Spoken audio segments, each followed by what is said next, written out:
growth is a necessary and sufficient condition for economic development, right? And it asked us to analyze it critically. Now, the first thing that we always have to do when we read the question is read all the important, points in the question itself. Right? There is something called economic growth. There is a word called necessary, and there is a word called sufficient. Right? Condition for economic development. See, the question itself divided the word called economic growth and the word called economic development into two different entities, right?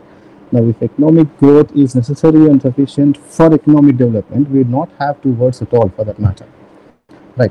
Why do we have these two words called economic growth and economic development, right? And the second part of the question actually is more or less an answer, right? When you are asked to critically analyze, right? It definitely has a point, to think about, to ponder about that. Maybe these two are not actually the same, right? So this question is not highly conceptual, but you should think a little bit about it. This is the indirectly asked question. The direct question could have been, why do we have GDP and human development index, or why do we have the gross domestic product index and the multi-dimensional poverty index, or whatever it is, right? If you try to understand, if you get to understand, if you know the difference between these two, you can very easily deal with this question, right?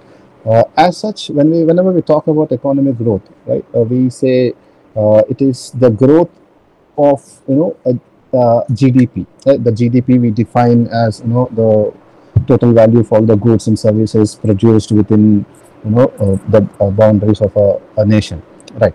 So we are specifically talking in terms of quantitative improvements in the country. We're talking about the goods and services and the increase in their value, right?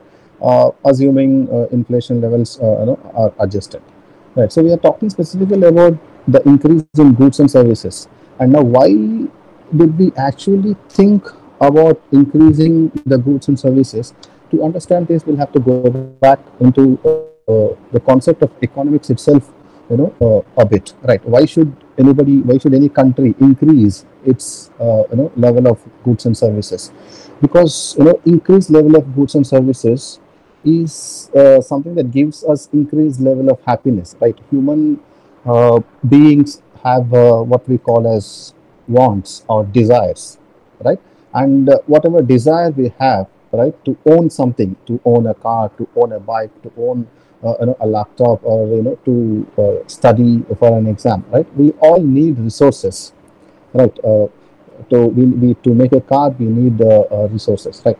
So we have to use whatever resources we have, which are limited in nature, to produce as much as we can, right? Because economic theory says the more we produce, the more happier people are, right? The more we produce, the more happier people are, because people happiness, or in economic terms it's called utility, right? Utility or happiness depends upon how much they consume of something, right? As you consume more, right, you are more happier. So ultimately the theory says that you have to increase the level of goods and services that the country produces, because only when you increase that, the people get to consume more and more, which increases their level of happiness, right? So this is talking in terms of quantitative aspects, right?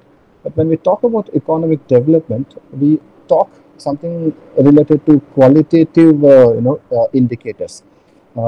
Does increase in level of goods and services automatically make everybody happy in a country? Is one question, right? Not necessary, because that increase in goods and services can be consumed by only few sections of the society, and the remaining sections of the society might be left completely you know uh, uh, stagnant, or whatever state they were in, right? So economic development per se constitutes not just you know increase in level of goods and services, but that happiness that is created and shared equally between everybody, right? So we have a whole lot of indicators that we talk about when we talk about development, right? And interestingly, even the idea of economic development, has been evolving from time to time, right? We somehow in 1990 we started getting thinking about Human Development Index, but then we thought like, okay, this is not sufficient because we are taking into consideration only few indicators. Then we moved on to multi-dimensional poverty index, right? Then we thought like, okay, this is also not taking care of some variables which are a part of development, that is gender equality. So they have started coming up gender development index, gender equality index, right?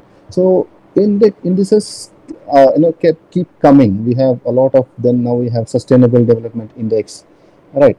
So so the question precisely asks you, or expects you to answer, why we came across, or why we have had to develop these many indices.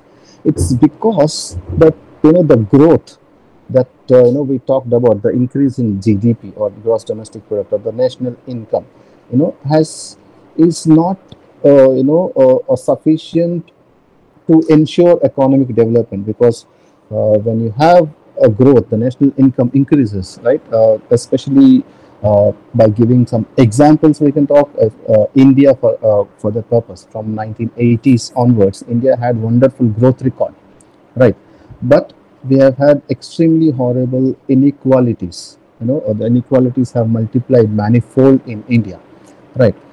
We can give India itself as a great example that growth is not a sufficient condition for economic development, but it is always necessary condition. It is like you need the level of goods and services to increase, of the country, right? The level of goods and services have to be increased. That is for sure, because higher consumption definitely gives happiness, but we also have to make sure that this happiness accrues, the benefits of this growth reaches everybody, right?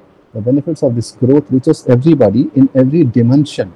That is very, very important, right? So the statement itself literally asks you to criticize, right? That you have to say that that it is not just necessary, it is not sufficient, but definitely a necessary condition for economic development. Otherwise, we will not have a thought about other indices like HDI, or multidimensional poverty index, or whatever. It is more of a theory based question. There is a lot of debate that still happens in this field. We will keep on getting new indices every 10 years or so, uh, because it's a very dynamic field, right?